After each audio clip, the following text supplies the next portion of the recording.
Hello students, welcome to my channel doctor Sonal's tutorials.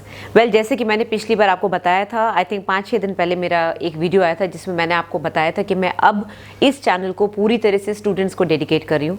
Students यानी कि जो नर्सिंग स्टूडेंट्स हैं, जो अपने एग्जाम्स की तैयारी कर रहे हैं, जीएनएम एएनएम की, जो नीट पीजी की तैयारी कर रहे हैं, जिनका एमबीबीएस कंप्लीट हो गया है, उनके लिए ऑब्स एंड गायनी बहुत ही इंपॉर्टेंट है क्योंकि 120 मार्क्स उनके एग्जाम में सिर्फ ऑब्स एंड गायनी के होते हैं।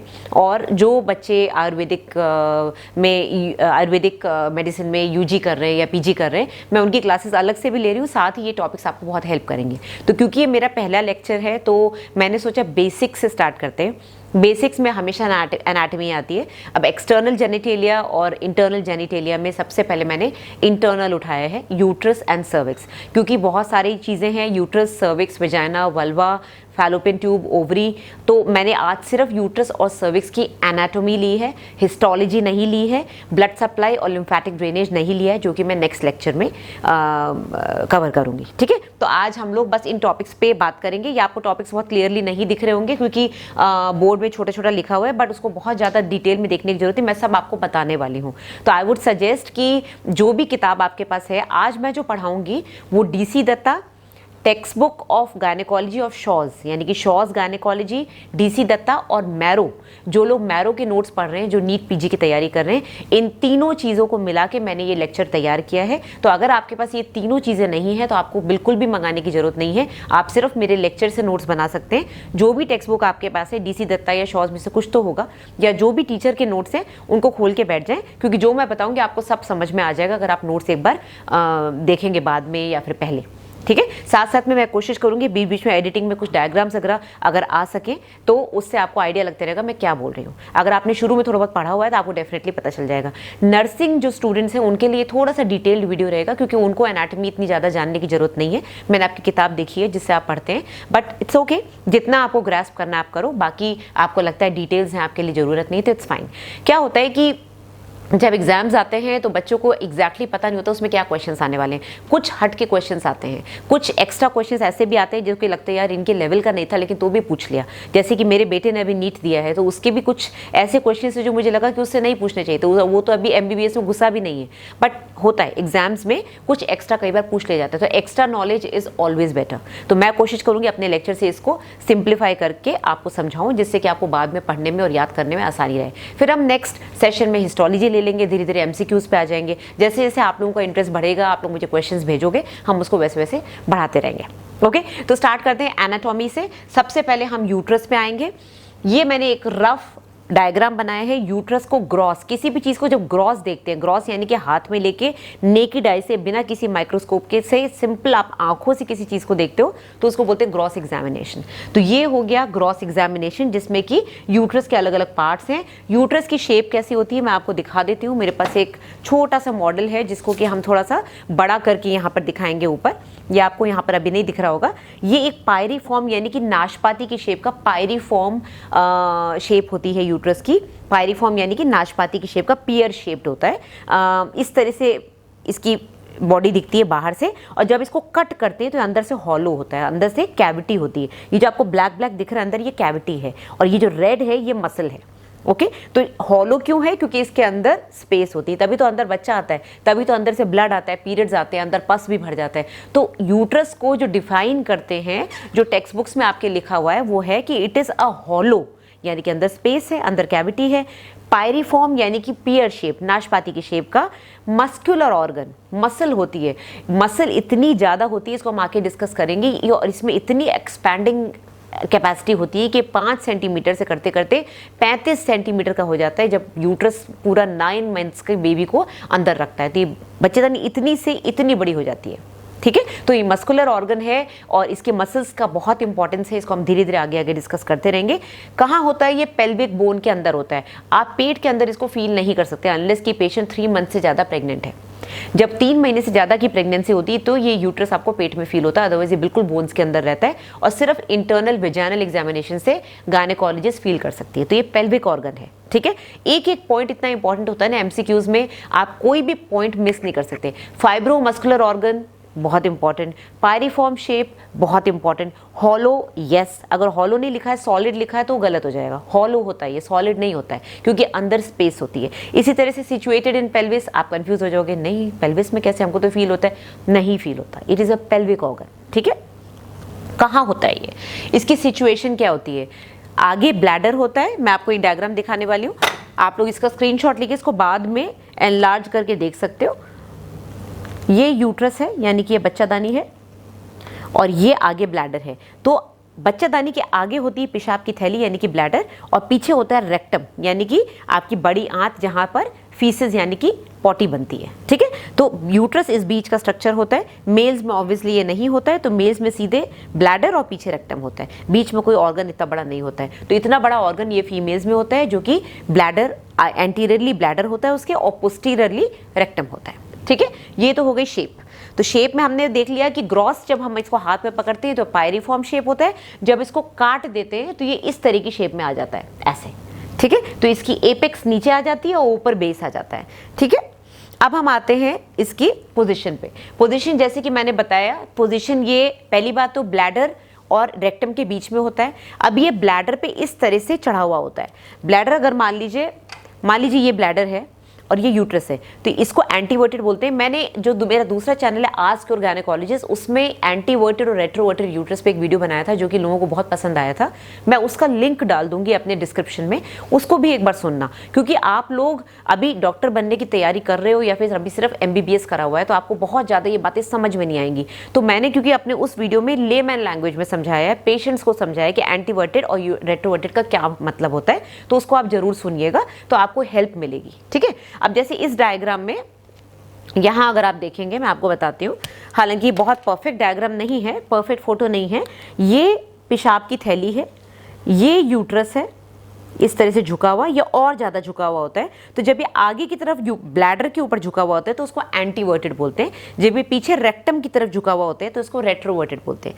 ज्यादातर केसेस में एंटीवर्टेड होता है, और जब ये बिल्कुल सीधा खड़ा हुआ होता है जो कि बहुत रेयर होता है तो ये मिड पोजिशन होता है। ठीक है, तो जब ये एंटीवर्टेड होता है तो आप देखेंगे जो यूट्रस का जो एक्सेस है वो ऐसे जा रहा है। एक्सेस क्या होता है, जब आप बिल्कुल बीच में से एक लाइन खींचते हैं और उसको बीच में से आधा डिवाइड कर देते हैं तो वो एक्सेस बन जाता है। तो यूट्रस का एक्सेस ऐसे जा रहा है, ये बच्चेदानी का मुंह है सर्विक्स, इसका एक्सेस ऐसे जा रहा है, और ये है वेजाइना जो कि नीचे बर्थ कनाल जिसको बोलते हैं, इसका एक्सेस ऐसे जा रहा है। ठीक है, तो अगर आप यूट्रस और सर्विक्स के बीच का एंगल देखेंगे तो काफी बड़ा है।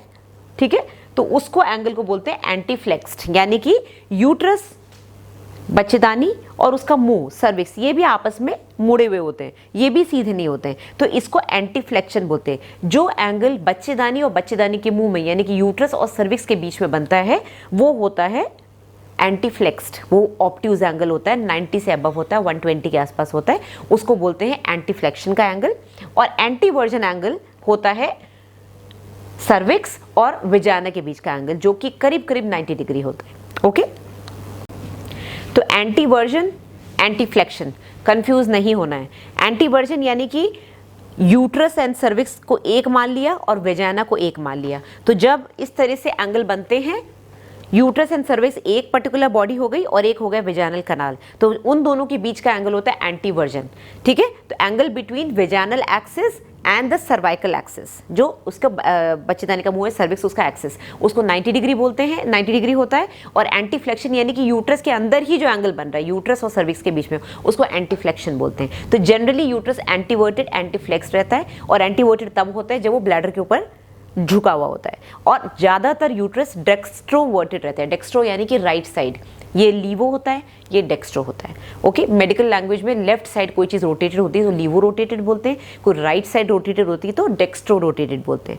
जो लोग सिजेरियन देख चुके हैं या सिजेरियन करते हैं, जैसे मैं इतने सालों से कर रही हूँ, यूट्रस थोड़ा सा राइट साइड की तरफ टिल्टेड रहता है, ये नॉर्मल है। तो जब हमको यूट्रस पे कट लगाना होता है तो हम उसको पीछे राइट से पहले सेंटर में लाते हैं जिससे स्ट्रेट कट लगा सके। तो क्योंकि यूट्रस डेक्स्ट्रो रोटेटेड है हल्का सा राइट साइड में, तो उसका जो मुंह है वो उल्टा लेफ्ट साइड में चला जाएगा, राइट, क्योंकि वो दोनों आपस में सीधे नहीं है। यूट्रस और सर्विक्स भी आपस में एंगल में है, तो जब एक चीज राइट की तरफ जाएगी तो दूसरी तरफ लेफ्ट की तरफ जाएगी। इसीलिए जो बच्चेदानी का मुंह सर्विक्स होता है वो लेफ्ट साइड में ज्यादा होता है। तो लेफ्ट यूरेटर, जिसको हम बाद में डिस्कस करेंगे, जो पेशाब की नलकी होती है, लेफ्ट यूरेटर बच्चेदानी के मुंह के बिल्कुल पास होता है। और जब भी हम सर्जरी करते हैं तो जो लेफ्ट यूरेटर है उसके डैमेज होने के सबसे ज़्यादा चांसेस होते हैं। ठीक है, इसको हम वापस डिस्कस करेंगे जब हम सर्विक्स डिस्कस करेंगे। अब हम आते हैं वेट पे। नली पैरा, नली पैरा क्या होता है? एक ऐसी लेडी जिसको कभी भी बच्चा नहीं ठहरा, वो नली पैरा है। ठीक है, ठहरा मतलब कि मिसकैरेज हुआ, चाहे नॉर्मल डिलीवरी हुई, चाहे सिजेरियन हुआ, चाहे वो मिसकैरेज या वो प्री टर्म लेबर हो गया, एक बार भी अगर उसको बच्चा ठहर चुका है तो वो नली पैरा नहीं है। नली पैरा वो होती है जिसको कभी भी प्रेगनेंसी नहीं हुई। उस बच्चेदानी का वेट होता है 50 से 70 ग्राम। ठीक है, एक होता है मल्टी पैरा।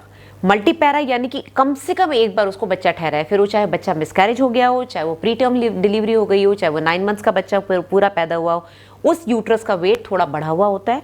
ठीक है, उसका वेट होता है 60 to 80 ग्राम्स, यानी करीब करीब 10 ग्राम का फर्क आ जाता है। 50 से 70, 60 से 80।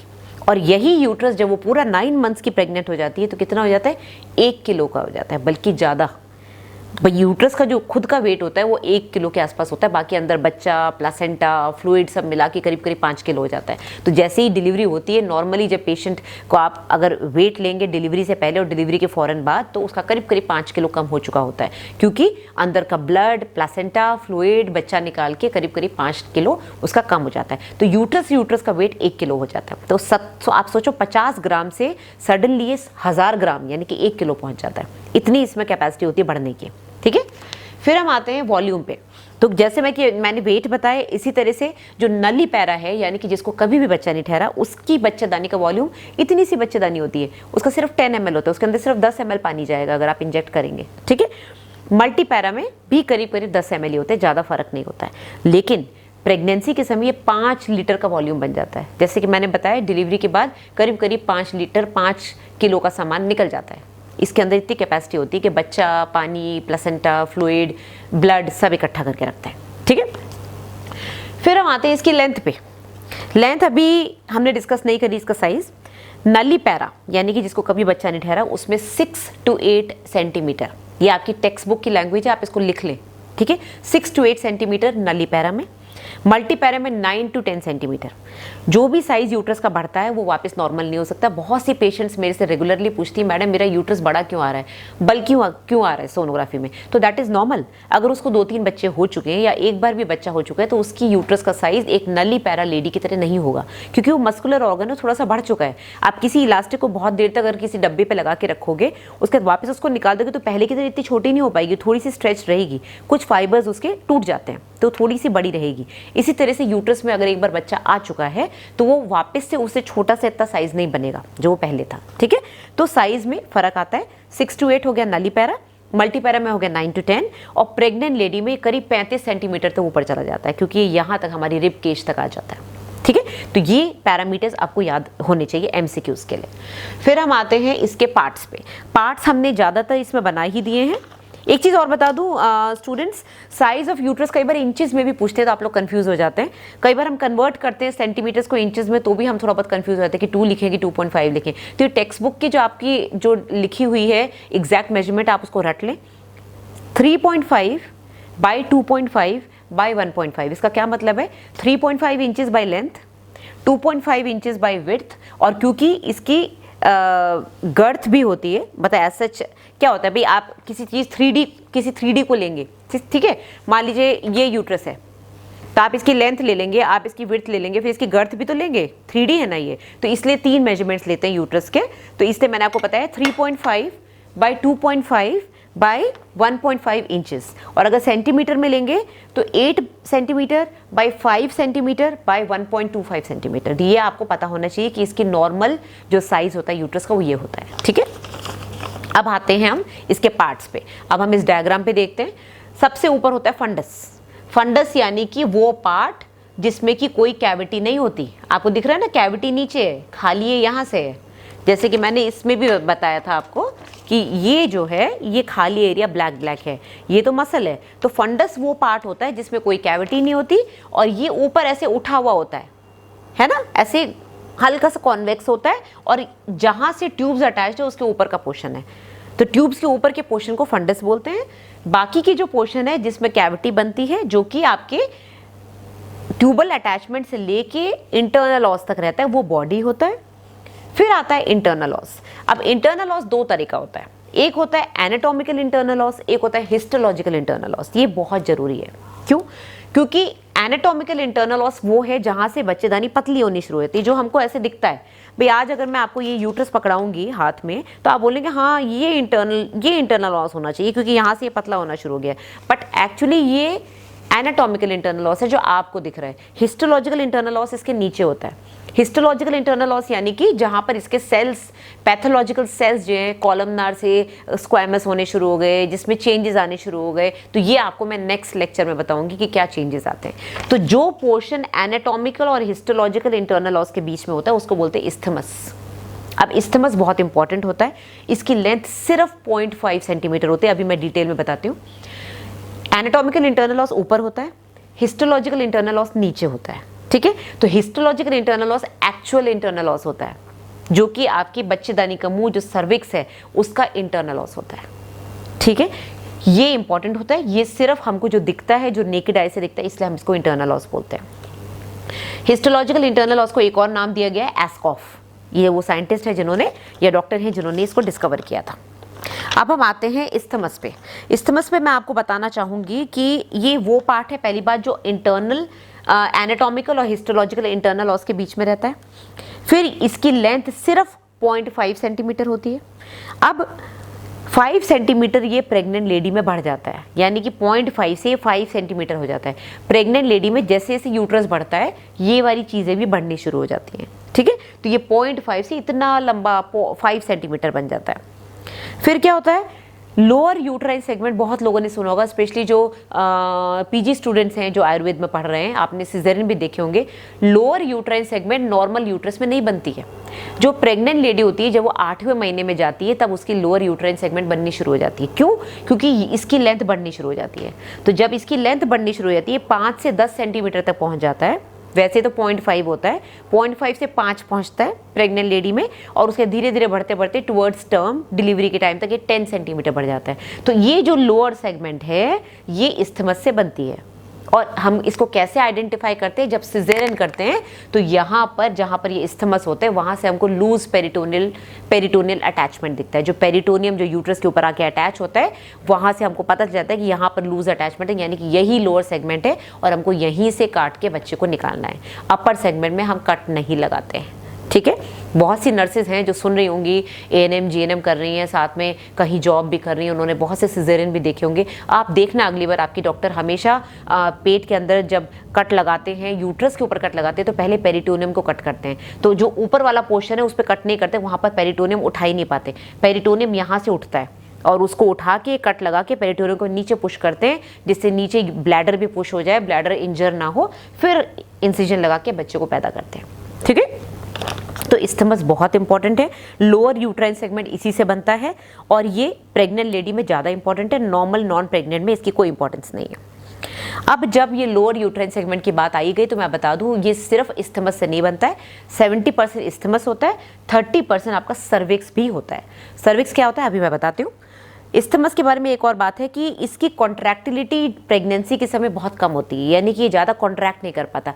जब भी सिजेरियन करते हैं अगर ब्लीडिंग बहुत ज़्यादा हो रही होती है, स्पेशली उन केसेस में जिसमें कि आंवल नीचे आई हुई है, प्लासेंटा नीचे आया हुआ है लोअर सेगमेंट में, उसमें ब्लीडिंग ज़्यादा होती है। क्यों? क्योंकि इसमें मसल्स ऐसे कॉन्ट्रैक्ट नहीं कर पाती जैसे कि ऊपर बॉडी में कर पाती है। ये हम धीरे धीरे आगे पढ़ेंगे जब मस्कुलर फाइबर्स पे आएंगे कि जो यूट्रस की जो मसल्स होती हैं वो बेसिकली ऐसे करके ऐसे एकदम टाइट कॉन्ट्रैक्ट करके ब्लड वेसल्स को दबा देती है तो ब्लीडिंग बंद हो जाती है। लेकिन जब ये नीचे से लोअर यूट्राइन सेगमेंट से ब्लीडिंग होती है तो इसमें कॉन्ट्रैक्शन इतना अच्छा होता नहीं है, इसको हमको बहुत देर तक प्रेस करके रखना पड़ता है। इसकी मसल्स में इतनी पावर नहीं होती कि ब्लड वेसल्स को बंद कर पाए, इसीलिए कई बार प्लेसेंटा प्रीविया ज़्यादा ब्लीड करता है क्योंकि वो नीचे की तरफ होता है लोअर यूट्राइन सेगमेंट में। ठीक है, और ये क्योंकि इतना ज़्यादा स्ट्रेच्ड आउट होता है ड्यूरिंग प्रेगनेंसी, ज़्यादा स्ट्रेचिंग की वजह से भी इसमें इतनी कॉन्ट्रैक्टिलिटी नहीं होती कि वापस से अपने नॉर्मल शेप में आ सके। अब हम आते हैं नीचे, अच्छा हम ऊपर वाले पोर्शंस को एक बार वापस देख लें, हालांकि मैं इनको नेक्स्ट लेक्चर्स में कवर करूंगी। यहाँ पर अटैचमेंट्स क्या है, ये हो गया राउंड लिगामेंट।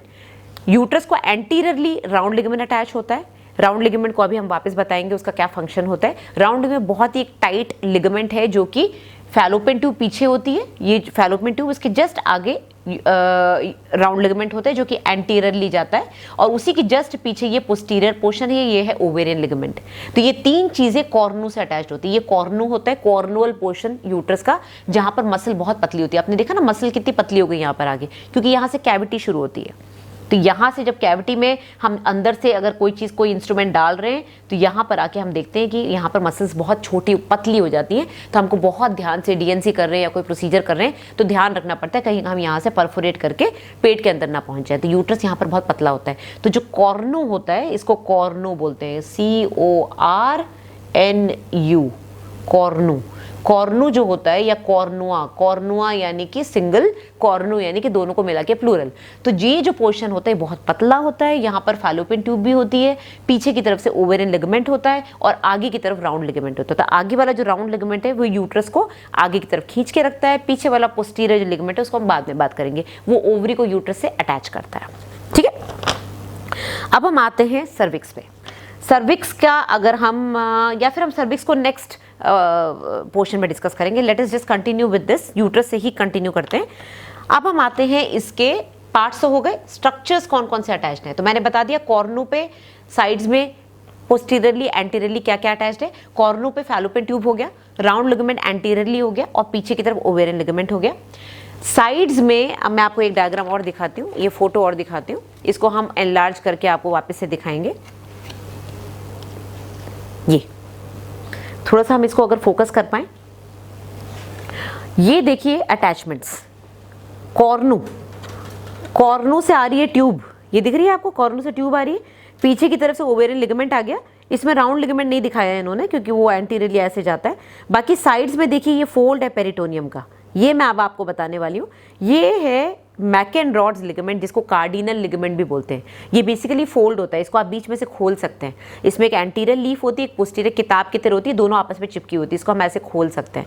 तो ये जो पार्ट है ये बहुत इंपॉर्टेंट होता है। इसके अंदर यूट्राइन आर्टरी आती है, इसके अंदर यूरेटर आता है। तो जब हमको बच्चेदानी का ऑपरेशन करना होता है, यूट्रस काटना होता है, तो हम ऐसे ऐसे घुसते हैं अंदर और इस फोल्ड को खोलते हैं। इन दोनों शीट्स को, ये आगे चली जाती है, पीछे वाली पीछे चली जाती है, फिर हमको ये वेसल्स साफ दिखने लग जाती है। फिर आप इनको काट काट के धीरे धीरे यूट्रस को निकालते हैं। तो साइड्स में तो फैलोपियन ट्यूब, ओवेरियन लिगामेंट और राउंड लिगामेंट हो गया, यानी कि कॉर्नू में। और आगे की तरफ अभी हम डिस्कस करेंगे, एंटीरियरली पेरिटोनियम आता है, पेरिटोनियम कैसे रिफ्लेक्ट होता है वो अभी हम बताएंगे। और साइड्स में इतना बड़ा ये लीफ की तरह लिगामेंट होता है, जिसके कि दो पोर्शन होते हैं, एंटीरियर एंड पोस्टीरियर। तो ये हो गया मैकेनरॉड्स यानी कि कार्डिनल लिगामेंट। ओके,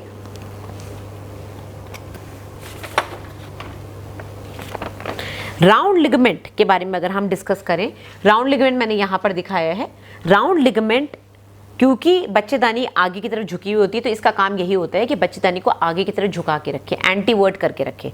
तो जिन पेशेंट्स में, जिन लोगों को रेट्रोवर्टेड यूट्रस की वजह से बहुत पेन हो रहा है, क्योंकि बच्चेदानी अगर पीछे की तरफ पॉइंट करती है तो बैक एक होता है। कई बार वो सेक्रल प्रोमोन्ट्री, जब पीछे वाली जो सेक्रम होता है उस पर पॉइंट करती है। किसी किसी को डिलीवरी में दिक्कत होती है, not really delivery but conceive करने में दिक्कत होता है, मेनली बैक एक की वजह से। अगर बहुत ज़्यादा यूट्रस पीछे की तरफ है तो कभी कभी हम सर्जरी करके उसको आगे की तरफ ऐसे मोड़ देते हैं। और मोड़ने का तरीका क्या होता है कि राउंड लिगामेंट को टाइट कर दो। तो जो आगे की तरफ रस्सी अगर आप उसको खींचोगे तो धीरे धीरे यूट्रस आगे आ जाएगा। तो राउंड लिगामेंट को टाइट कर देते हैं। अगर बहुत लंबा लिगामेंट उसको पकड़ के टाइट करके स्टिच लगा देते हैं। तो राउंड लिगामेंट का काम ये होता है कि भाई यूट्रस को आगे की तरफ खींच के रखे। तो अगर ये ढीला हो गया या बहुत लंबा है, अपना काम नहीं कर रहे, तो इसको खींच के टाइट कर दो। ठीक है, तो यूट्रस को सही पोजीशन में रखता है। एंटीवर्टेड और एंटी फ्लेक्शन जो हमको चाहिए वो इसको मेंटेन करता है। राउंड लिगामेंट का ये काम होता है। ठीक है, ये हमने डिस्कस कर लिया। अब हम आते हैं इसके पेरिटोनियल रिलेशंस पे। ये हमने कर लिया रिलेशंस पेरिटोनियल वाले। मेरे पास ऐसा सच कोई डायग्राम इसमें नहीं है, बट फिर भी जैसे कि मैंने अभी ये दिखाया था, ये वैसा ही डायग्राम है। ये पेरिटोनियल रिलेशंस हैं, बट मैं आपको एक मोटा मोटा बता दूं, क्योंकि किसी भी चीज़ को डायग्रामेटिकली दिखाना बहुत मुश्किल है। बट अगर आप इमेजिन करें कि ये यूट्रस है और आगे ब्लैडर है, तो यूट्रस का जो जहाँ से इस्थमस शुरू हुआ है वहाँ से पेरिटोनियम ऐसे करके रिफ्लेक्ट हो जाता है। यानी कि अगर हम देखें कि ये ब्लैडर है, ये ब्लैडर है, और यहाँ से यूट्रस इसके ऊपर बैठा हुआ है, और पीछे रेक्टम आ रहा है, ठीक है। तो ये जो है पेरिटोनल रिलेशन इसका ऐसे रहता है, यहाँ से यहाँ तक पेरिटोनियम आता है और यहाँ से रिफ्लेक्ट हो जाता है। तो ये जो इसका इस्थमिक वाला पोर्शन है, जहाँ से मैंने बताया था लूज पेरिटोनियम होता है, इसके ऊपर वाला जो है वो तो टाइट होता है, जो नीचे वाला पोर्शन है इसको आप यहाँ से खोल सकते हैं और ब्लैडर को नीचे पुश कर सकते हैं। तो एंटीरियरली ये बनाता है यूटरोवेसाइकल पाउच। किसी भी चीज को अगर पेरिटोनियम के रिलेशन में बताएंगे तो यूट्रो यानी कि यूट्रस, वेसाइकल यानी कि ब्लैडर। तो यूट्रो वेसाइकल पाउच यानी कि पेरिटोनियम की पॉकेट जो आगे बनती है। इसी तरह से अगर हम पीछे आते हैं, पीछे यहाँ पर पेरिटोनियम नीचे तक आता है, यहाँ तक आता है और यहाँ से रिफ्लेक्ट होता है। तो ये जो बनता है इसको क्या बोलते हैं आप बताइए, सोचिए। यूटरो रेक्टल पाउच, ठीक है। इसको और भी क्या बोल सकते हैं, pouch of Douglas. Pouch of Douglas क्यों? क्योंकि डगलस ने इसको इन्वेंट किया था। तो यूट्रो रेक्टल या फिर रेक्टो यूट्राइन पाउच यानी कि रेक्टो वेजाइनल पाउच, बात एक ही चीज है, या फिर पाउच ऑफ डगलस, क्योंकि ये नीचे तक जाता है और ये सर्विक्स को भी कवर करता है, सर्विक्स का पीछे का पोर्शन। यहाँ पर तो ये सर्विक्स तक पहुँचता ही नहीं, यहाँ तो ये इस्थमस से ही रिफ्लेक्ट हो जाता है। तो आगे का जो सर्विक्स वाला पोर्शन है, जो बच्चेदानी का मुंह है, वो ब्लैडर और इसके बीच में ज़्यादा कुछ होता है नहीं, सिर्फ कनेक्टिव टिश्यू होता है, लूज कनेक्टिव टिश्यू होता है। लेकिन पेरिटोनियम पीछे वाला जो होता है ये पीछे तक आता है, नीचे तक आता है। इसी वजह से वेजाना के थ्रू अगर कोई नीडल डालनी है, जैसे IVF के पेशेंट्स हैं, ओवरी तक जाना है, तो हम लोग सीधे वेजाना के थ्रू एक छोटी सी नीडल डालते हैं, पाउच ऑफ डगलस से सीधे ओवरी तक पहुंचते हैं, यहाँ पर नीडल से एस्पिरेट कर लेते हैं। या फिर यहाँ पर कोई पस भर गया है, कुछ है, कोई सर्जरी करनी है, इट इज़ वेरी इजी, वेजाना की पोस्टीरियर पोर्शन से आप घुसो यहाँ पर नीडल से और सीधे ओवरी तक चले जाओ। ये दिख रहा है आपको वेजाना, यहाँ से सीधे, क्योंकि यहाँ पर पेरिटोनियम ही होता है और कुछ नहीं होता। कभी कभी इंटेस्टाइनल टिश्यू, इंटेस्टाइन हो सकती है, बावल हो सकती है, लेकिन वो सोनोग्राफी से दिख जाती है, तो हम धीरे धीरे जाते हैं।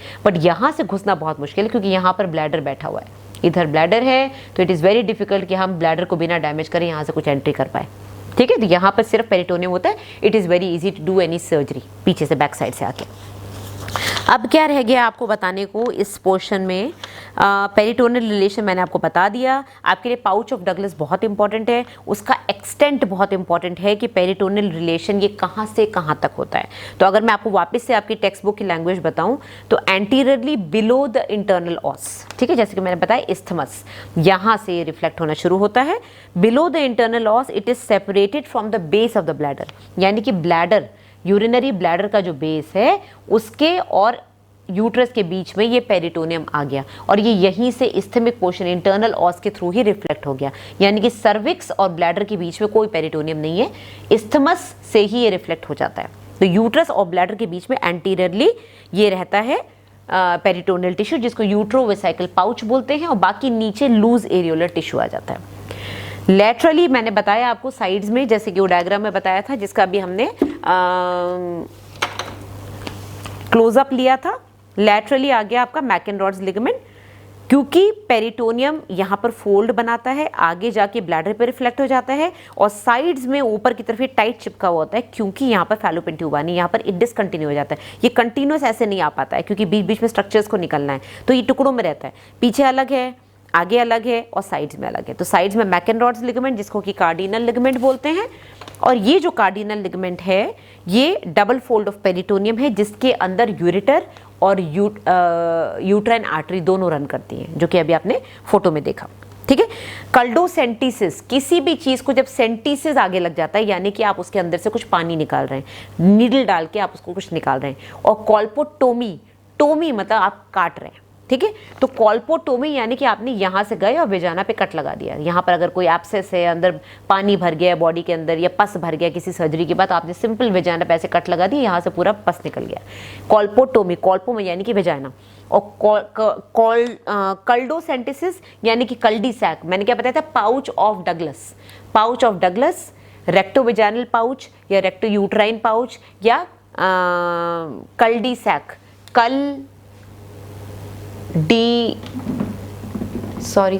Sac, cul de sac pouch of Douglas, ये दोनों सेम है। तो जब आप कल्डोसेंटिसिस करते हो, यानी कि यहाँ से नीडल डाल के कुछ एस्पिरेट कर रहे हो यहाँ के पेरिटोनियम से, तो उसको कल्डोसेंटिसिस बोलते हैं। तो कल्डोसेंटिसिस अलग है, कॉल्पोटोमी अलग है। टोमी मतलब काटना, सेंटिसिस यानी कि नीडल से कुछ एस्पिरेट करना, ठीक है। अब हम आते हैं मैकेनरॉड्स लिगामेंट के बारे में, जो मैं बता रही थी, साइड वाला जो लीफ जैसा होता है जिसको आप खोलते हैं तो अंदर से यूरेटर और यूट्राइन आर्टरी दोनों दिख जाते हैं। उसका एक्सटेंट बता रही हूँ क्योंकि ये एमसीक्यूज का बड़ा कॉमन क्वेश्चन है, कहाँ से कहाँ तक एक्सटेंड करता है। ये एक्सटेंड करता है इंटरनल ऑस और सुप्राविजानल सर्विक्स।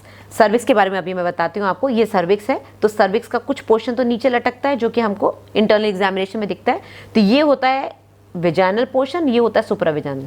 तो ये जो है विजाना से ऊपर, क्योंकि ये आपके विजानल कनाल आ गई, तो ये जो सर्विक्स है सुप्राविजानल, यहाँ से लेके यहाँ तक ये मैकेनरॉड्स लिगामेंट ऐसे एक्सटेंड करता है, ठीक है। तो मैकेनरॉड्स लिगामेंट के एक्सटेंड क्या है, अंदर से मीडियली अटैच होता है इंटरनल ऑस से लेके सुप्राविजानल सर्विक्स तक, और साइड्स तक ये जाता है कहाँ तक, अब ये जाता है लैटरली पेल्विक वॉल तक, यानी कि जो पेल्विक बोन है वहाँ तक जाता है। पेल्विक बोन होती है ना अपनी, जिसके अंदर यूट्रस रहता है, ये पूरा वहाँ तक एक्सटेंड करता है। इसके अंदर यूट्राइन आर्टरी और यूरेटर रहते हैं। अब कहाँ से, जहाँ से आप फोल्ड को खोलते हो, जो मैंने बताया था पेरिटोनियम रिफ्लेक्ट होता है इस्थमस पे, वहाँ से पेरिटोनियम के फोल्ड को खोल के ब्लैडर को नीचे पुश करते हैं, वो पर्टिकुलर एरिया होता है जहाँ से यूट्राइन आर्टरी, जो कि हम नेक्स्ट लेक्चर में पढ़ेंगे, यूट्राइन आर्टरी ऐसे आ रही होती है, ऐसे कॉमन एलियक से इंटरनल एलियक, एक्सटर्नल एलियक, वहाँ से यूट्राइन आर्टरी आती है, और यहाँ पर जहाँ पर आप पेरिटोनियम देखते हो लूज होता है, वहाँ से ऐसे राइट एंगल पे मुड़ के ऊपर चली जाती है, फिर ये यूट्रस को सप्लाई करना शुरू कर देती है, और जहाँ ये टर्न करती है वहीं से नीचे यूरेटर बह रहा होता है। यूरेटर भी पेल्विस में जाता है, उसका भी हम एक्सटेंट पढ़ेंगे। सर्जिकली ये बहुत इंपॉर्टेंट है क्योंकि इसको वाटर अंडर द ब्रिज बोलते हैं, यानी कि ब्रिज हो गई यूट्राइन आर्टरी और नीचे जस्ट नीचे 1-2 सेंटीमीटर पे यूरेटर होता है। वाटर यानी कि यूरिन, तो यूरेटर यहाँ पर यूट्राइन आर्टरी उसको क्रॉस करके ऊपर जाती है। ये सबसे ज़्यादा इंपॉर्टेंट होता है, इसीलिए हम पेरिटोनियम को खोल के ब्लैडर को नीचे पुश करते हैं जिससे यूरेटर भी साथ में पुश हो जाए। अगर पुश नहीं हुआ तो हम लोग सर्जरी करते समय यूरेटर को डैमेज कर सकते हैं, ठीक है।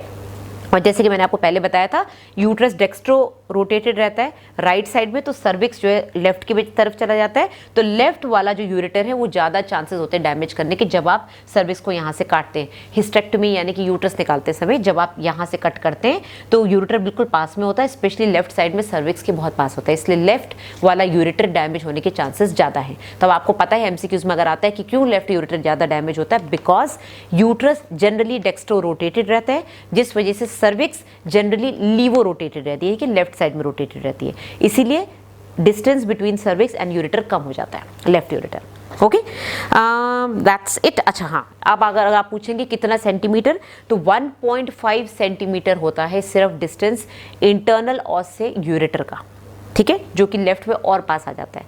तो अगर आप डिस्टेंस पूछेंगे यूरेटर यानी कि जो पेशाब की नलकी आ रही है नीचे, और इंटरनल ऑस जहाँ पर हम कट करते हैं यूट्रस को बाहर निकालने के लिए, सर्विक्स को बाहर निकालने के लिए, तो सिर्फ 1.5 सेंटीमीटर होता है, ठीक है। तो बहुत ही ध्यान से इसको कट करना पड़ता है।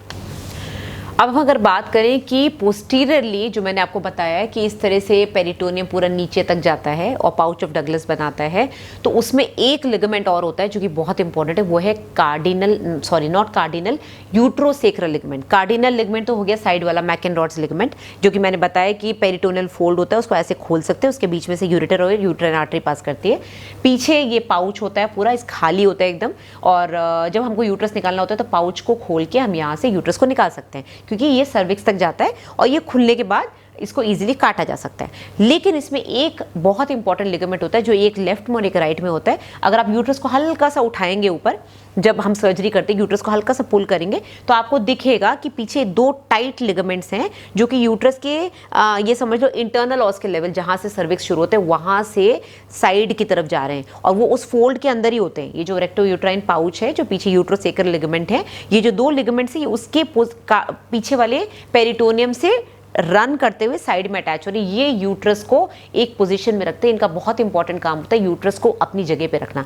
अगर ये लूज हो गए या किसी वजह से डैमेज हो गए तो यूट्रस नीचे आ सकता है, प्रोलैप्स हो सकता है, ठीक है। तो इनका काम होता है यूट्रस को पोजीशन देना, और इनको काट के, इसके अंदर ब्लड सप्लाई भी होती है, इनको काट के हमको यूट्रस को निकालना पड़ता है। तो these are very important posterior ligaments, क्योंकि हमने एंटीरियर की बात कर ली, हमने लैटरल की बात कर ली, पोस्टीरियर में हमने सिर्फ पाउच पढ़ा, बट पाउच के अंदर से रन करते हैं 2 टाइट यूट्रोसेक्रल लिगामेंट जो कि इंटरनल ऑस के लेवल से साइड में पैराइटल पेरिटोनियम तक जाते हैं, ठीक है। अब हम आते हैं इसके सबसे नीचे वाला जो पोर्शन है, मोस्ट इंपॉर्टेंट, वो है सर्विक्स, यानी कि बच्चेदानी का मुंह। बच्चेदानी का मुंह, सर्विक्स, सर्वाइकल सब सेम ही है।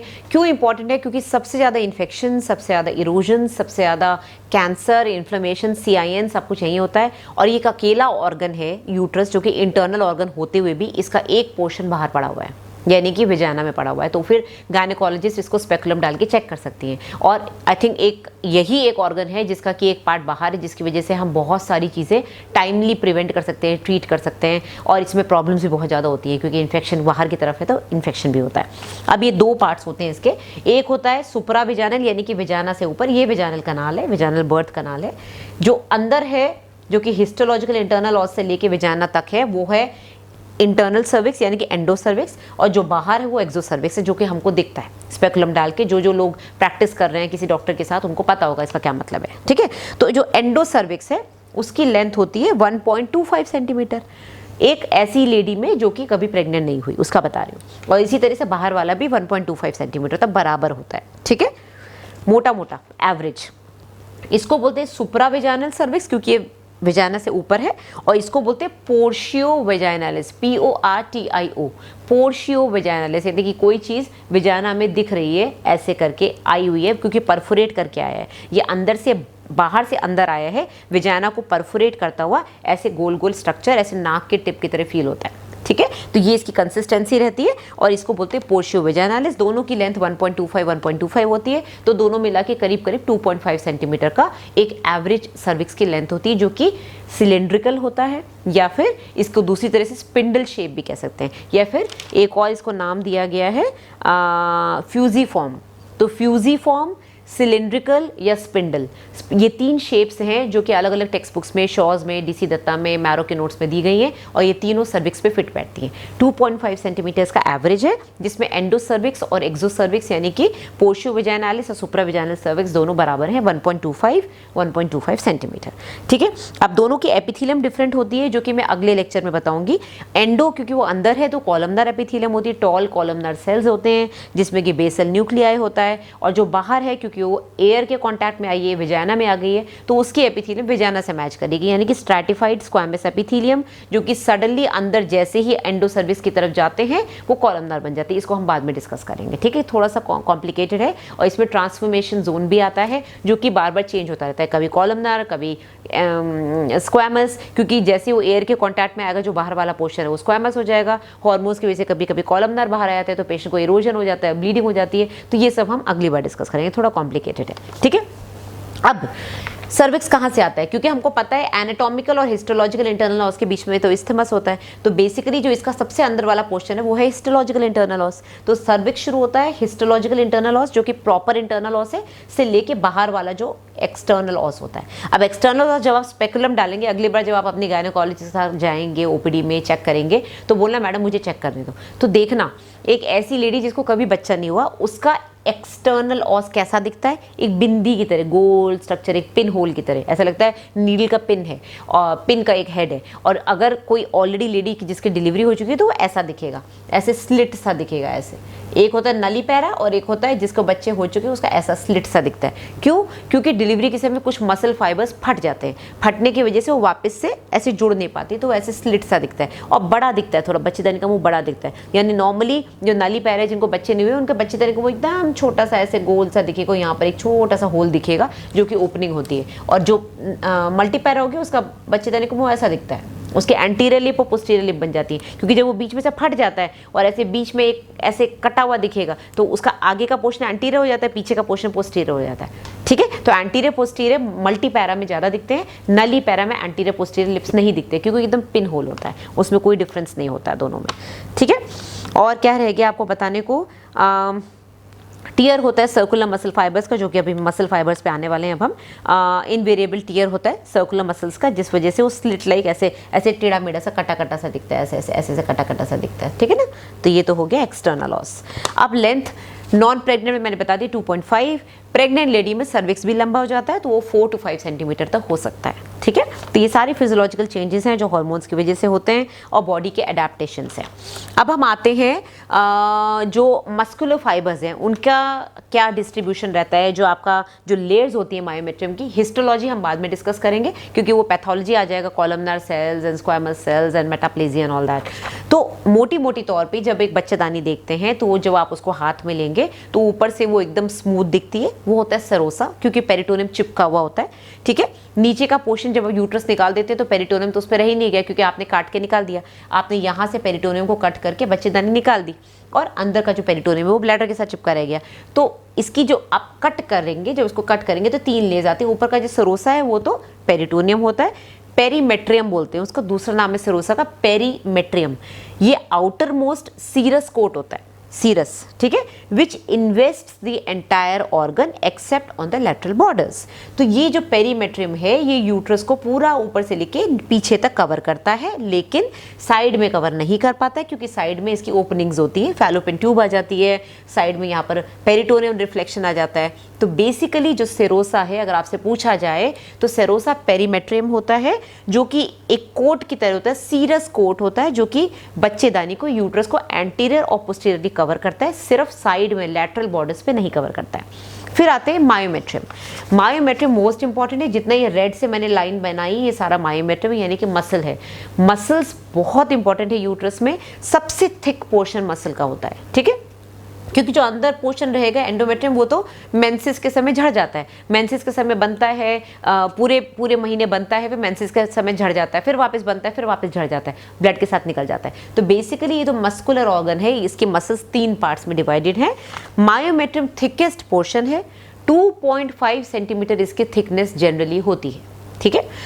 Thick layers with bundles of smooth muscle fibres, ये स्मूथ मसल फाइबर्स हैं, क्यों? क्योंकि हमारे कंट्रोल में नहीं है। स्ट्राइटेड मसल फाइबर्स हमारे कंट्रोल में होती हैं, जैसे कि हमारा हाथ है, हमारी उंगलियां हैं, इन सब की मसल स्ट्राइटेड होती है क्योंकि हमारे कंट्रोल में, हम जब चाहे हिलाएं, जब चाहे ना हिलाएं। ये स्मूथ मसल्स हैं, ये हमारे कंट्रोल में नहीं है, ये अपने आप चलती हैं अंदर, ठीक है।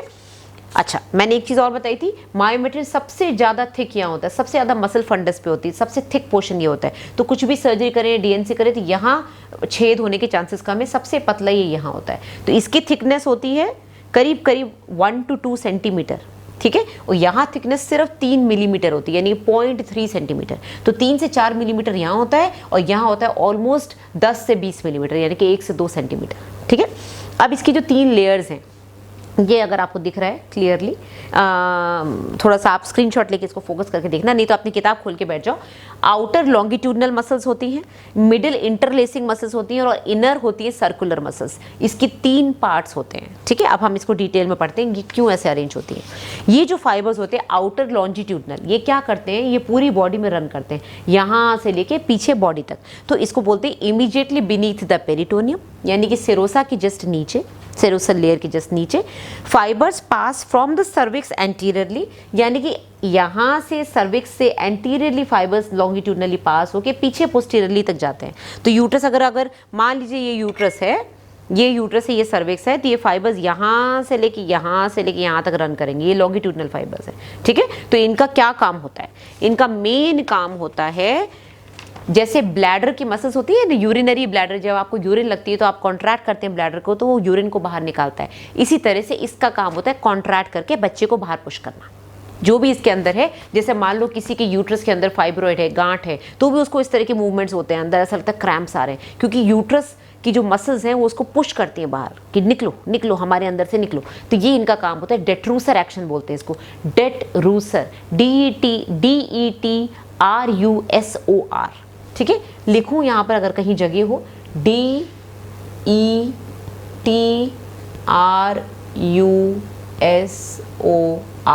डेट्रूसर एक्शन, यानी कि डेट्रूसर मसल होती है यूरिनरी ब्लैडर में, उसका काम होता है यूरिन को बाहर फेंकना। इसी तरह से लॉन्जिट्यूडनल मसल्स का एक्शन होता है डेट्रूसर, कि कॉन्ट्रैक्ट करके अंदर जो है उसको बाहर निकालें, ठीक है। ये हो गया। फाइबर्स पास मैंने बता दिया कैसे जाएंगे। लेयर पतली होती है, बहुत मोटी नहीं होती है, ठीक है, पतली सी लेयर होती है। और नली पैरस जो नॉन प्रेग्नेंट, जो कभी भी प्रेग्नेंट नहीं हो, उनमें तो बहुत ज़्यादा दिखती भी नहीं है, ठीक है। मेन फंक्शन मैंने बता दिया आपको।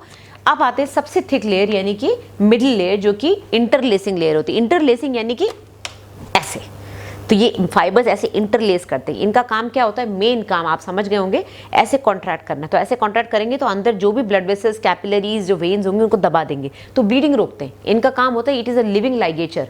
Living ligature very important. Living ligature अगर पूछा जाए तो मायोमेट्रियम की जो मिडिल लेयर है, मिडिल इंटरलेसिंग लेयर, वो लिविंग लाइगेचर होती है। वो आपके यूट्रस को कॉन्ट्रैक्ट करके सारी ब्लीडिंग बंद करवाती है, और ये इस्थमस में मिसिंग होती है। इस्थमस में ऐसी एक्शन नहीं होता है, इसी वजह से मैंने कहा इस्थमस ब्लीड करता है। इस्थमस में अगर प्लासेंटा आ गया या फिर कभी कोई ब्लड वेसल खुल गया तो उसको कॉन्ट्रैक्ट करना बड़ा मुश्किल होता है, क्योंकि यहाँ पर ये मसल्स इतनी एक्टिव नहीं होती हैं, इतनी ज़्यादा थिक नहीं होती हैं। तो ये थिकेस्ट लेयर है। इसमें बंडल्स ऑफ मसल्स हैं, जो कि आप बुक किताब में देखेंगे तो इस तरह से अरेंज है, ऐसे टेढ़े मेढ़े, और जब ये कॉन्ट्रैक्ट करते हैं तो ऐसे कॉन्ट्रैक्ट करते हैं, और इनके बीच में कनेक्टिव टिश्यू होता है। कनेक्टिव टिश्यू होता है क्योंकि ऑब्वियसली किसी भी फाइबर के बीच में कुछ भी ऐसे कोई खाली जगह नहीं होती। कहीं भी जहाँ भी खाली जगह, वो loose areolar tissue, fatty tissue, connective tissue होता है। ठीक है, इसका अमाउंट ऑफ टिश्यू वेरी करता है एज के साथ। एज के साथ साथ ये चेंज होता है। ठीक है, जैसे यंग लड़की है उसमें चेंज होगा, प्रेग्नेंट है उसमें चेंज होगा, मीनोपॉज आ गया उसमें चेंज होगा। तो डिपेंडिंग उस समय कितना फंक्शन उसको ज़रूरी है। जैसे जैसे प्रेगनेंसी बढ़ेगी ये मसल फाइबर्स भी बढ़ते हैं, यूट्रस का साइज़ बढ़ता है, क्योंकि हमको पता है कि डिलीवरी के टाइम पे मसल फाइबर का बहुत ज़्यादा रोल है। यूट्रस इतना स्ट्रेच हो गया, इतने बड़े बड़े ब्लड वेसल्स हो गए, प्रेग्नेंट लेडी है, तो जैसे ही बच्चा निकलेगा तो उसकी ब्लीडिंग रोकने के लिए इन मसल फाइबर्स को एक्ट करना होता है। तो फाइबर्स और कनेक्टिव टिश्यू बढ़ते चले जाते हैं विद प्रेगनेंसी। ठीक है, मेन फंक्शन मैंने बता ही दिया। इनका हीमोस्टैटिक होता है। हीमोस्टैटिक यानी कि ब्लीडिंग रोकना, तो इट इज लिविंग लाइगेचर। साथ में ये एक्सपल्शन में भी हेल्प करते हैं। इनका भी थोड़ा बहुत डेट्रूसर एक्शन है। लॉन्जिट्यूडनल मसल जो बाहर वाली है उसके साथ मिलके ये बच्चे को बाहर एक्सपेल करने में हेल्प करते हैं, बट इनका मेन एक्शन होता है ब्लीडिंग को रोकना। अब आते हैं इनर सर्कुलर। इनर जो सर्कुलर है ये बहुत ज़्यादा क्लियरली दिखता नहीं है, ये सिर्फ ऑस के पास दिखता है, जहाँ पर स्विंक्टर्स आते हैं ना, जहाँ पर भी ओपनिंग्स आती है, जैसे कॉर्नल फैलोपियन ट्यूब की ओपनिंग आ गई, इंटरनल ऑस की ओपनिंग आ गई, तो यहाँ पर इस सर्कुलर मसल्स होते हैं। तो इनका क्या काम होगा आप खुद ही सोचो। जब ये बहुत ज़्यादा डिफाइंड नहीं है और सिर्फ ओपनिंग पे हैं, तो इनका काम होगा स्विंक्टरिक एक्शन, कब बंद होना है, कब खुलना है, कब बंद होना है, कब खुलना है। तो कभी कभी यहाँ पर स्पाज़म आ जाता है, तो स्पाज़म में चली जाती है, ये ओपनिंग बंद हो जाती है, स्पाज़म में कभी कभी ये ओपनिंग बंद हो जाती है, फिर हम इसको डायलेट करते हैं। तो इनका ज़्यादा कुछ रोल नहीं है। ठीक है, ओके। अब हम आते हैं इनर मोस्ट लेयर यानी कि एंडोमेट्रियम पे। अब एंडोमेट्रियम को प्रेगनेंसी के समय डेसिडुआ बोलते हैं। प्रेगनेंसी में एंडोमेट्रियम कन्वर्ट हो जाता है डेसिडुआ में। हम बाद में लेक्चर्स में डिस्कस करेंगे डेसिडुआ क्यों बोलते हैं, क्योंकि इसके अलग अलग पार्ट्स होते हैं, और ये कुछ पार्ट जो है प्लासेंटा बना देता है, कुछ पार्ट जो है बच्चे को अपने अंदर लेके उसको फूड न्यूट्रिशन देता है, फिर वहाँ से डेवलप होता है। ठीक है, तो एंडोमेट्रियम जो म्यूकोजल लाइनिंग है, म्यूकोजा जहाँ आएगा वहाँ से फ्लूइड आएगा, सिक्रीशंस आएंगे। अभी हम सिक्रीशंस पे आने वाले, last topic of today secretions. जो भी सिक्रीशन यूट्रस के अंदर से आएगा, चाहे वो फ्लूइड हो चाहे वो ब्लड हो, वो एंडोमेट्रियम से आएगा, क्योंकि म्यूकोजल लाइनिंग है, उसके अंदर ग्लैंड्स हैं जहाँ से फ्लूइड आता है। इसमें कोई सब म्यूकोजल लेयर नहीं है। इनर मोस्ट लेयर में ग्लैंड्स और स्टोमा होता है, और इसकी लाइनिंग होती है mixed ciliated and non ciliated columnar epithelium. Mucosal epithelium is always and always columnar. Body के अंदर जितना भी टिश्यू है सब गीला रहता है, क्योंकि बॉडी को मॉइस्ट रखना जरूरी होता है। आप देखेंगे कभी भी कोई सर्जन अगर बॉडी के अंदर से कोई पार्ट निकालता है, उसको फॉरन नॉर्मल सलाइन या पानी में डिप करता है, एनएस में डिप करता है। क्यों? क्योंकि वो सूख जाएगा तो उसके टिश्यूज़ खराब हो जाएंगे। तो इसी तरह से बॉडी के अंदर जितना भी टिश्यू है ज़्यादातर कॉलमनार एपिथेलियम होता है। स्क्वैमस सिर्फ बाहर की तरफ होता है, स्ट्रैटिफाइड स्क्वैमस जो कि एयर के कॉन्टैक्ट में होता है। तो अंदर कॉलमनार है तो वहाँ से ग्लैंड्स भी होते हैं, वहाँ पर इनर म्यूकस भी बनता है। तो एंडोमेट्रियम बेसिकली ग्लैंडुलर टिश्यू है, अंदर ग्लैंड्स हैं, कॉलमनर एपिथेलियम में, साथ में इसमें सीलिया भी होता है। सीलिया यानी कि थिन हेयर होता है, जिसको कि हम अगली बार डिस्कस करेंगे। हेयर का ये काम होता है कि अंदर कोई भी सिक्रीशन है उसको बाहर पुश करना। आपकी नाक के अंदर भी छोटे छोटे सीलिया होते हैं, किसी किसी के लंबे लंबे बाल भी दिखते हैं बाहर हाइपरट्राइकोसिस में। उनका काम ये होता है कि जो भी टिश्यू जो अनवांटेड चीज़ है उसको बाहर फेंक देना, और जिसको ऊपर चढ़ा, जैसे स्पर्म अंदर जाता है तो स्पर्म यहाँ से लेके सीलिया की हेल्प से जाता है। अब खुद भी चलता है, साथ में सीलिया उसको हेल्प करते हैं ऊपर आने में। ठीक है, तो लाइनिंग में मिक्स्ड सीलिएटेड भी होता है, नॉन सीलिएटेड भी होता है, दोनों मिक्स होते हैं। और म्यूकोजल लाइनिंग है, सब म्यूकोजल लेयर नहीं है। और इनर मोस्ट लेयर में ग्लैंड्स भी हैं और स्ट्रोमा भी है। ठीक है, इतना आपके लिए आज के लिए बहुत है। अब हम आते हैं relationship between uterus and cervix की लेंथ। अब ये जो यूट्रस है और ये सर्विक्स है, इसकी लेंथ, ये यूट्रस इतना सा और ये सर्विक्स, ओके। इनकी लेंथ का क्या रेशियो होता है? तो सर्विक्स बड़ा होता है बिफोर प्यूबर्टी, यानी कि प्यूबर्टी यानी कि जब मीनार के ये सब आपकी पीरियड्स शुरू होते हैं, या फिर लड़कियों में ब्रेस्ट डेवलप होना शुरू होता है, जब वो 10, 11, 12 साल की होने शुरू होती हैं, ब्रेस्ट डेवलप होते हैं, एक्सिलरी हेयर आता है, प्यूबिक हेयर आता है, तो प्यूबर्टी आने से पहले सर्विक्स बड़ा होता है और यूट्रस छोटा होता है। तो इनका रेशियो 2:1 होता है, यानी कि सर्विक्स ऑलमोस्ट डबल होता है यूट्रस के साइज से। फिर जैसे ही प्यूबर्टी आती है, अब यूट्रस तैयार है मेंस्ट्रुएट करने के लिए, ब्लीडिंग के लिए, तो यूट्रस डबल हो जाता है। यूट्रस और सर्विक्स के साइज में 2:1 का रेशियो हो जाता है। तो यूट्रस डबल है और सर्विक्स छोटा है, ठीक है। रिप्रोडक्टिव ईयर्स में 1:3 हो जाता है, यानी कि यूट्रस 3 टाइम्स या 4 टाइम्स बढ़ जाता है, 1:3 या 1:4 हो जाता है, क्योंकि अब यूट्रस का मेन रोल है, सर्विक्स का इतना रोल नहीं है, अब यूट्रस के अंदर बच्चे को आना है। और मीनोपॉज में ये पूरा का पूरा पोर्शन इतना सा रह जाता है। मैं कई बार सर्जरी करती हूँ तो इतना सा चूहे जैसा यूट्रस निकलता है, पूरा यूट्रस एंड सर्विक्स पूरा ही एट्रोफी हो जाता है। और जो पोर्शियो विजाइनालिस है, जो सर्विक्स है, जो इतना मोटा दिख रहा है आपको, ये बिल्कुल गायब हो जाता है, बिल्कुल फ्लैट हो जाता है, ये विजाइना से बिल्कुल चिपक जाता है, दिखता ही नहीं है। अगर आप स्पेकुलम डालेंगे तो आपको सर्विक्स से छोटी सी ओपनिंग जैसा दिखेगा, एकदम डिसअपियर हो जाता है, बिकॉज उसका रोल खत्म हो जाता है, ओके। अब हम आते हैं मेन पोर्शन, यानी कि last portion of today, that is secretions. एक चीज मैं आपको सर्विक्स के बारे में और बताऊंगी कि 70% यूट्रस मसल है, यानी कि मायोमेट्रियम जो है, जो मस्कुलर उसका पार्ट है, वो 70% होता है। यूट्रस का 70% पोर्शन मसल है, बट सर्विक्स में सिर्फ 10%। और ये एकदम सडनली चेंज होता है, ऊपर से नीचे आते आते एकदम से मसल खत्म हो जाती है। सर्विक्स में सिर्फ कोलेजन टिश्यू और थोड़ा फाइब्रस टिश्यू रहता है, क्योंकि फाइब्रस ऑर्गन है। ये फाइब्रोमस्कुलर है बट मेनली मसल है। सर्विक्स मेनली फाइब्रस है। तो जैसे जैसे नीचे आते हैं 70% से आते आते यहाँ पर सिर्फ 30% मसल रह जाती है, जहाँ सर्विक्स शुरू होता है। नीचे आते आते 20% रह जाती है, और बाहर की तरफ आते आते तो सिर्फ 5% मसल रह जाती है। तो बाहर वाला जो पोर्शन है, इसमें सिर्फ कोलेजन और फाइब्रस टिश्यू ही होता है। और इसके अंदर एक प्रोस्टाग्लैंडिन होता है, कोलेजिनेज। एज मतलब कि कोई भी एंजाइम जो किसी चीज़ को तोड़ेगा उसको एज बोलेंगे। तो कोलेजन को तोड़ने वाला एंजाइम होता है कोलेजिनेज, उसका काम होता है इसके कोलेजन को तोड़ना। तो कोलेजन को टूटने से क्या होता है, सर्विक्स जो इतना टफ होता है, एकदम नाक की टिश्यू की तरह फील होता है, प्रेग्नेंट लेडी में कोलेजिनेज की वजह से एकदम सॉफ्ट हो जाता है और स्ट्रेचेबल हो जाता है। इसका काम है स्ट्रेच होकर स्प्रेड होना। 9 मंथ्स तक आते आते इतना स्प्रेड हो जाता है कि इतना बड़ा बच्चा, 3 किलो का बच्चा इसमें से निकल आता है, ठीक है। तो जैसे ही लेडी प्रेग्नेंट हुई, उसके सर्विक्स जो है, बच्चेदानी का मुंह ऐसा नहीं फील होता, एकदम सॉफ्ट होना शुरू हो जाता है, धीरे धीरे ब्लूइश होना शुरू होता है। वो सारे साइंस हम बाद में पढ़ेंगे, चैडविक साइंस वगैरह। तो ये क्या क्यों होता है, कोलेजिनेज की वजह से होता है, इसके अंदर मसल नहीं होती है, ठीक है। तो 70% से करते करते 30, 20 और फिर 5% मसल रह जाती है। सिक्रीशंस यानी कि विजाइनल डिस्चार्ज, बहुत ही इंपॉर्टेंट टॉपिक, और ज़्यादातर हमारी ओपीडी में यही पेशेंट्स आते हैं, विजाइनल डिस्चार्ज। कुछ ऐसा होता है जो ट्रीट करना होता है, कुछ ऐसा होता है जो कि फिजियोलॉजिकल डिस्चार्ज होता है, पेशेंट्स को पता ही नहीं है। इसके ऊपर मेरे 2 वीडियो आ चुके हैं मेरे दूसरे चैनल पे, उन दोनों वीडियोज़ का लिंक मैं एक बार डिस्क्रिप्शन में डालूंगी। जो लोग क्लिनिकल प्रैक्टिस कर रहे हैं या थोड़ा कन्फ्यूज्ड हैं, एक बार आप उसको सुनना तो आपको समझ में आएगा कि मैं क्या बोल रही हूँ, फिर आपको आपकी किताब समझ में आएगी। तो सबसे पहले अगर हम यूट्रस की बात करें तो एंडोमेट्रियम, क्योंकि म्यूकोजल लाइनिंग है, वहाँ से सिक्रीशंस बनते हैं, बट बहुत कम बनते हैं, बहुत कम, ठीक है। तो एंडोमेट्रियल सिक्रीशन का ज़्यादा रोल नहीं है। विजाइनल डिस्चार्ज में एंडोमेट्रियल सिक्रीशन बहुत कम होता है, वेरी स्कैंटी। मेन कंट्रीब्यूशन कहाँ से आता है, सर्वाइकल कनाल, यानी कि एंडोसर्विक्स एंड एक्सोसर्विक्स के जो सिक्रीशंस होते हैं, ये मेन आपका विजाइनल डिस्चार्ज बनाते हैं। अब इसमें क्या क्या होता है, पहली बात तो ये विजाइनल जो डिस्चार्ज है, जो सर्वाइकल डिस्चार्ज है, मेंस्ट्रुअल साइकिल के साथ साथ चेंज होता है। इसकी फिजियोलॉजिकल प्रॉपर्टी, इसकी बायोलॉजिकल प्रॉपर्टी, इसकी केमिकल प्रॉपर्टी, इसके पीएच सब चेंज होता है, ठीक है। ये हम मेंस्ट्रुअल साइकिल जब पढ़ेंगे तो आपको बताएंगे, क्योंकि मेंस्ट्रुअल साइकिल आपको पता है ईस्ट्रोजन प्रोजेस्टेरोन की अप एंड डाउन से होती है, तो उसकी वजह से इसमें सिक्रीशंस में भी काफ़ी चेंजेस आते हैं। तो अब ये जो है, इसमें क्या क्या होता है मैं आपको ये बता दूँ, इनका क्या रोल होता है। पहली बात तो अल्कलाइन होता है। ये सर्वाइकल डिस्चार्ज हमेशा अल्कलाइन होता है, इसका पीएच हमेशा 7 से ऊपर होता है, मोस्ट लाइकली 7.8 होता है। तो अगर आपसे पीएच पूछा जाए सर्वाइकल डिस्चार्ज का, सर्वाइकल सिक्रीशन, तो 7.8 होता है। इसमें 3-4 चीज़ें मेन होती हैं। एक तो होता है फ्रक्टोज यानी कि एक तरह का शुगर।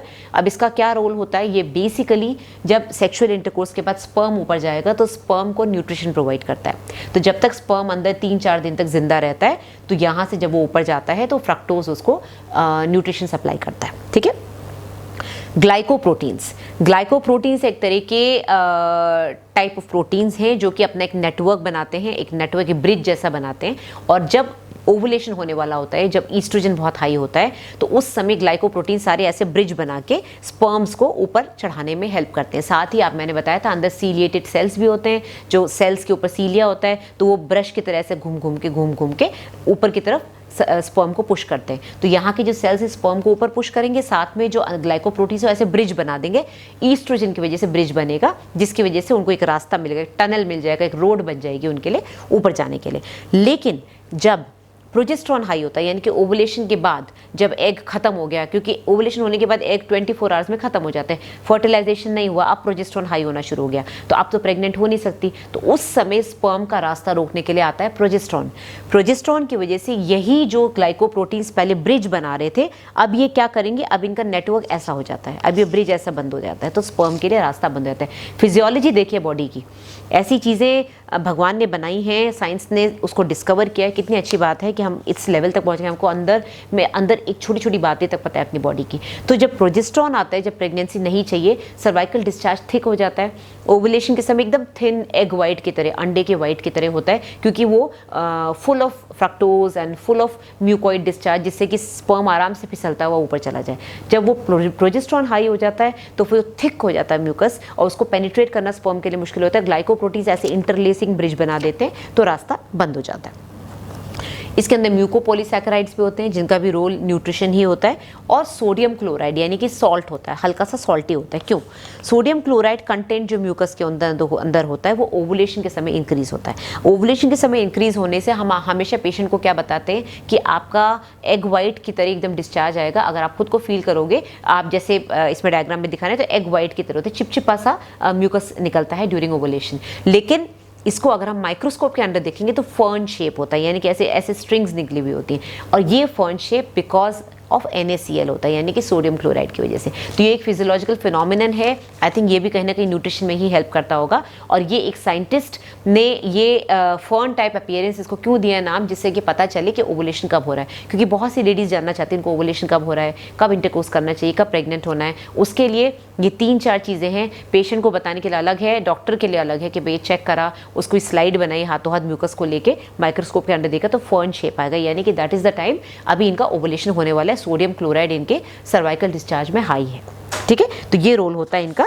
अब हम आते हैं लास्ट पार्ट की, जो म्यूकस प्लग बनता है, यानी कि सर्विक्स के जो मोटे मोटे जो डिस्चार्ज बनते हैं प्रोजेस्टेरॉन की इफेक्ट की वजह से, उनका क्या काम होता है? उनका काम ये होता है कि उनके अंदर बैक्टीरियोसाइडल प्रॉपर्टी होती है। Vagina is full of bacteria. हम नहीं चाहते वो बैक्टीरिया यूट्रस के अंदर जाएं। हेल्दी बैक्टीरिया जो वेजाना में होते हैं, वो वेजाना की हेल्थ को मेंटेन करते हैं, उसको बाहर के जो गंदे बैक्टीरिया उससे बचाते हैं। और जब ये रेशियो गड़बड़ होता है, हेल्दी बैक्टीरिया कम होते हैं, गंदे वाले बैक्टीरिया ज़्यादा होते हैं, तो अंदर इन्फेक्शन शुरू हो जाता है, तो उसको हम ट्रीट करते हैं, बैक्टीरियल वेजिनोसिस बोलते हैं उसको। इसी तरह से सर्विक्स का जो मुंह होता है, क्योंकि वो खुला हुआ है, तो यहाँ पर एक सर्वाइकल प्लग रहता है हमेशा सर्विक्स के ऊपर। एक आप देखेंगे, कभी भी आप परस्पेकुलम करेंगे या कॉल्पोस्कोपी करेंगे, देखेंगे एक थिक प्लग रहता है, प्लग ऑफ म्यूकस, यानी कि एक तरह से एक म्यूकस की एक लेयर रहती है जो कि अंदर किसी चीज़ को जानने नहीं देती, क्योंकि ये बैक्टीरियोसाइडल होती है। बैक्टीरियोसाइडल यानी कि बैक्टीरिया को मारने वाली, साइडल यानी कि खत्म कर देना। तो इस म्यूकस में वो प्रॉपर्टीज होती है कि किसी बैक्टीरिया को अंदर ना घुसने दे। किसी वजह से अगर ये घुस जाता है तो अंदर जाके इन्फेक्शन, PID बहुत कुछ होता है। बहुत सारी चैप्टर्स हैं हमारे पास पढ़ने को। अब हम नेक्स्ट चैप्टर में पढ़ेंगे हिस्टोलॉजी, और कोशिश करूंगी हिस्टोलॉजी के साथ साथ ब्लड सप्लाई और लिम्फेटिक ड्रेनेज भी ऐड कर दूं। पहले मैं देखती हूँ लेक्चर कितना बड़ा होता है और इस लेक्चर के क्या रिस्पॉन्स आते हैं। ओके, सो स्टूडेंट्स, अगर आपको कोई क्वेश्चन पूछना हो तो आप बिल्कुल इनबॉक्स करिए, मैं कोशिश करूंगी, क्योंकि मेरे जो दूसरा चैनल है उसमें इतने क्वेश्चंस आते हैं कि अब मैं लाइव जाके उनके आंसर देती हूँ, और क्वेश्चंस बहुत ज़्यादा होते हैं, सबके आंसर देना मुश्किल हो जाता है। इस चैनल में मैंने पहली बार स्टूडेंट्स के लिए कुछ बनाया, तो लेट अस सी। 1-2 कमेंट्स होंगे तो मैं लिख के जवाब दे दूंगी, ज़्यादा होंगे तो हम लाइव सेशन कर लेंगे। ओके, सो गाइज प्लीज़, अगर आपको पसंद आया हो मेरी एफर्ट का ये वीडियो, तो प्लीज़ इसको लाइक करिए, शेयर करिए, और चैनल को सब्सक्राइब करिए। अपने फ्रेंड्स को भी बोलिए, आपको एग्जाम्स में बहुत हेल्प करेगा ये लेक्चर। और नेक्स्ट हम पढ़ेंगे histological layers of uterus, cervix, और साथ में उनकी ब्लड सप्लाई और lymphatic drainage. Okay, bye bye, take care.